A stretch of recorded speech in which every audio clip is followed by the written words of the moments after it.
Hey guys, hope you're all well. It's going to be my review of New Japan Pro Wrestling's Climax 30 Day 1. So it kicks off this weekend, and this is of course the big event for New Japan Pro Wrestling every year, and one of the biggest events internationally. So in case you're not familiar with it, you have a whole host of international wrestlers. It's divided into two blocks, so an A block and a B block, and it's basically this massive tournament which takes place over the course of sort of a few days, and it's traditionally known as New Japan's big event of the year. I think this year probably even more significant, maybe because it's sort of post-lockdown in Japan, and so it's a big deal maybe to fly in international stars and to actually let fans in and stuff. Obviously they're still wearing face masks and things, but it sort of feels like a big deal. So not only some of the top names in Japan taking part in this, but also some top international names to give it a bit of a feel like an international. And as I said, they're divided into blocks, and you have this big sort of tournament that takes place with obviously wrestlers from the A block facing wrestlers from the B blocks, and then it slowly whittles it way down. And this is of course the first day, and it was a really lively, dramatic sort of first day of action, so I'm going to get into it.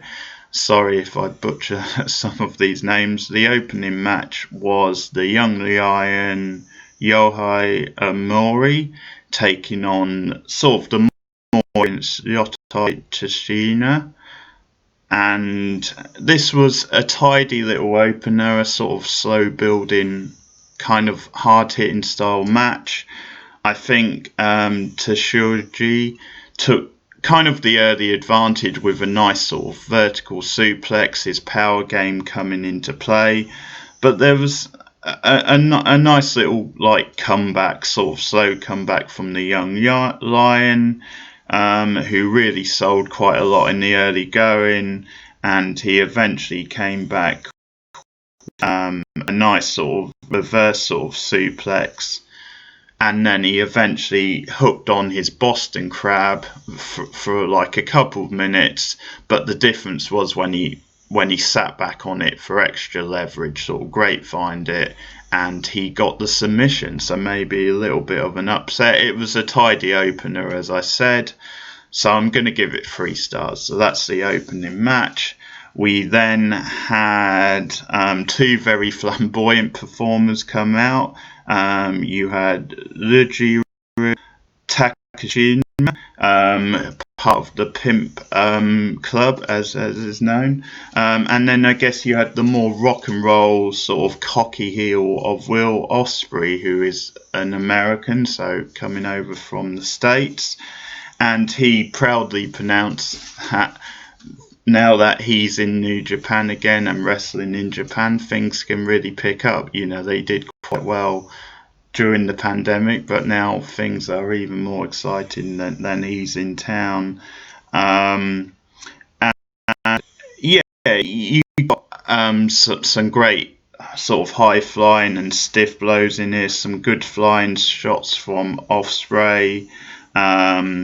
You had some sort of near misses on a big splash from him as well, and then he took some hard shots, like a shot outside on the rail. Takashima came back pretty strong with like a sort of a nosedive, and there was several like exchange escapes, some super stiff shots. Ospreay at one point hit a nice sort of reverse sort of moonsault. It was him doing the more aerial type work, the sort of flippy, floppy type stuff, if you like.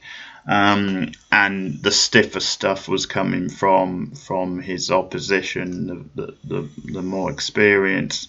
Ospreay really did some spectacular, like, sort of counters with like flips and reverse cross bodies, and he was more the cat and mouse style too. He stole the win look, and then hoisted his opponent into the air for like a reverse suplex. Looked very sort of spectacular, and he got the win. Again, I'll give it 3 stars. I thought it was a little bit better than the opener. You had 2 very in the match, but I the Ospreay, quite an impressive heel, working the crowd.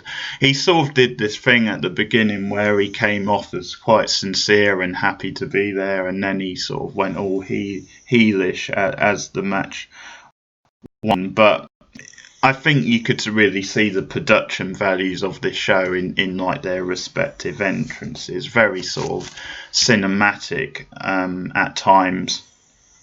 The next match you had Jeff Cobb versus Tachi. This match was really impressive. I really liked this match. Again, it's worth mentioning like the entrance, like massive cinematic entrance, particularly for Tachi. They use like sort of like runway in the back. And it was money well spent anyway, but I always got to respect a heel who comes out and sings his own theme song, so that was a really cool touch. And again, the heel sort of took control quite early. He worked over Cobb's legs and kind of wrapped them around at one point, sort of like took him down onto the focus tightly on those. Cobb made slow, very convincing comebacks. I really like the realism of Cobb's sort of comebacks and how he slowly built himself back into the match. There was some, as I said, really strong comeback, really good back suplex point from Tachi, who hit some explosive moves in. A lead kick out of nowhere was another one. Stiff blow who came back. He hit a really nice Death Valley driver in. Couldn't quite get the win. And in the end, it was Tachi with like a suplex and followed it up with a wheelbarrow throw like move, and in the end it was a cradle for the pin. And really good match. I thought it was the best match of the card up to that point. I liked the story they told, and I'm going to give that one 4 stars. So it was quality from and the next match, as we reached sort of the halfway point of the first night, was Terumoru Issue versus Miro Suzuki, classic Japanese name. And these two really put together a pretty tight team overall. You had Issue, who's like known as the Stone Pit, this really imposing figure, and they went into this super stiff style match.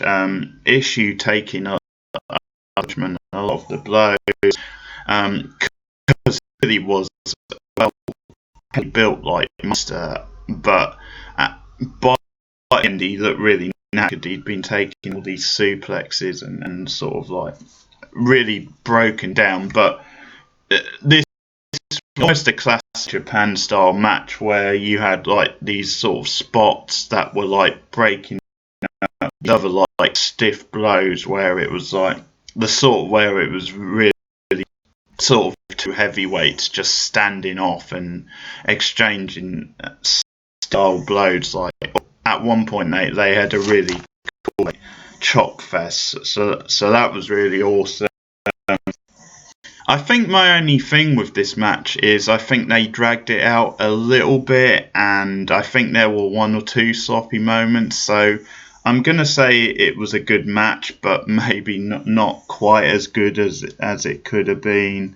But pretty intense. I liked the story they told. And yeah, in the end, it was Issue who lost Sissoko with the win from a smart cradle pile driver. That was the second time he second time, got him the win. And I'll give it 3.5 stars. So good match, but not quite as good as it could have been. The next match, Jay White, member of the Bullet Club, took on the more experienced and the bigger Shigu Tagagu.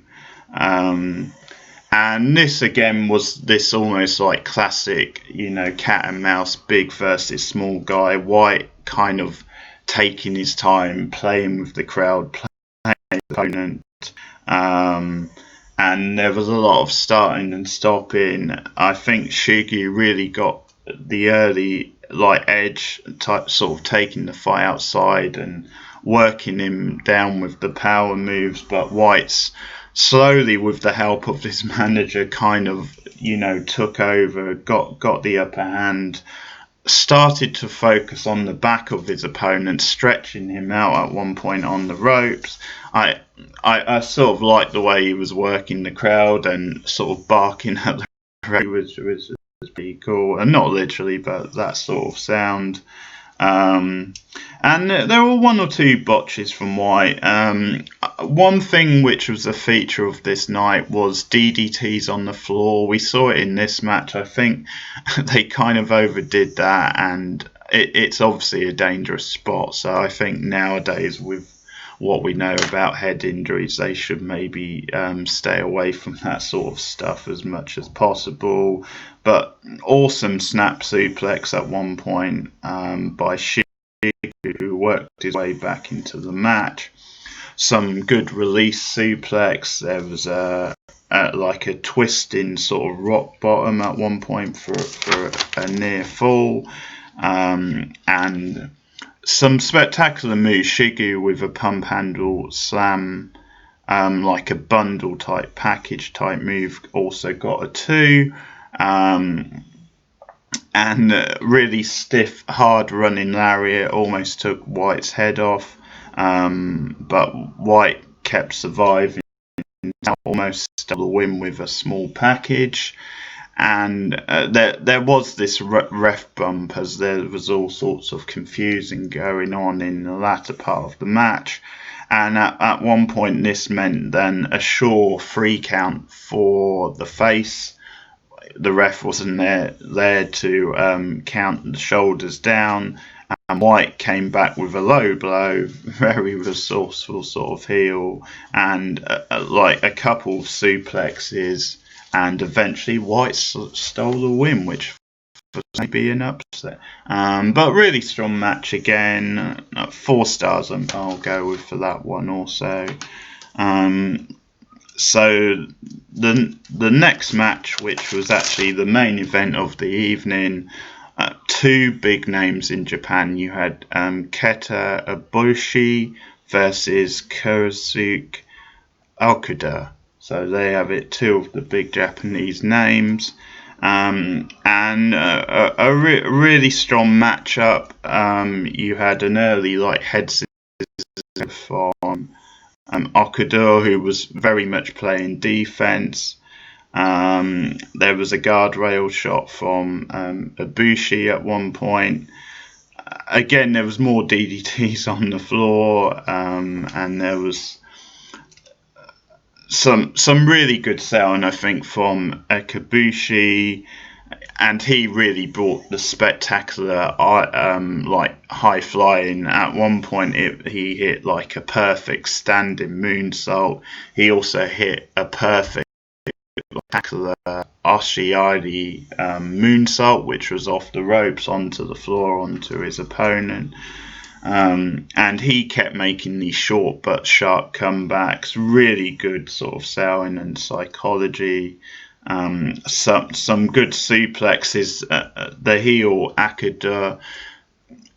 The theme of the match was that every chance he could get a hook on the Cobra, you don't see very often in wrestling. And there was a couple of different times when Ibushi but Okuda returned to it. In the end, Ibushi resisted and eventually hit a couple of jumping kicks, and the second one was a knockout blow. Ekabushi took the win in a really dramatic main event, and it was an emotional way to end the show. A really impressive win for Ekabushi for his side of the things, and I'll give it 4 stars. It was a really good way to end the night. So that's night Japan Pro Wrestling Climax. We'll be back soon with my thoughts on night 2, but a really good way to start things off.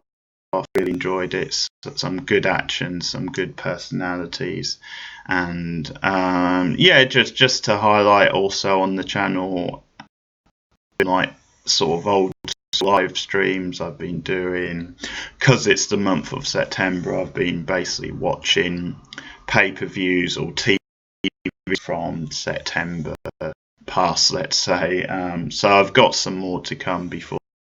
The next one I have planned is WWE Unforgiven from '99, so that's going to be a rough watch, I have to say. But yeah, I'll be back with more New Japan reviews soon. So thank you and goodbye.